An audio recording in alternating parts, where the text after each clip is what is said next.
I may have just found another little hidden gem on Game Pass for a certain audience out there. So I am playing every game on Game Pass, and game 123 out of 400 is Inscryption. This is a mix of a roguelike card game with an actual story and a ton of little puzzles to solve to push you forward. So I've tried quite a few roguelikes over the past year or two, and I honestly ended up loving them. They're super addicting and always feel fresh and new each round. And then I've always been a fan of physical card games. So when this one popped up, I was pretty drawn in. Now Inscryption is a slower paced roguelike just due to it being a card game, but having that little story to unravel as you push through and solve those puzzles does keep things very interesting. The actual card game is pretty straightforward. You have 4 slots on the board. Each card has health, attack, and usually some other kind of special power. And as simple as it is, I played for a good while and was constantly running into new cards, variations, and special abilities. And it's also super cool that each time you do die, you get to create a card based on some of the cards you had in your hand, which can end up being really amazing and super powerful, or kind of awful like it did my first time or two,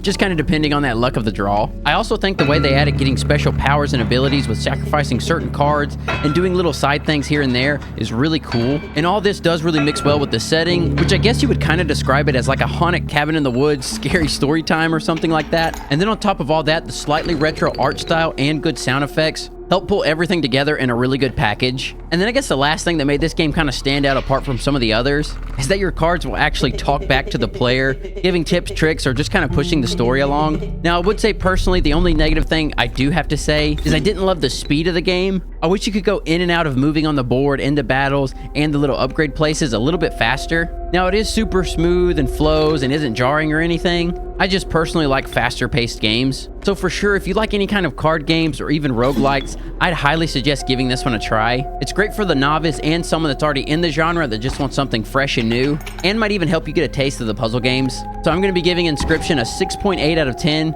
Thanks as always for watching. Make sure to leave a comment of what game I should play next. God bless, and I'll see you on the next one.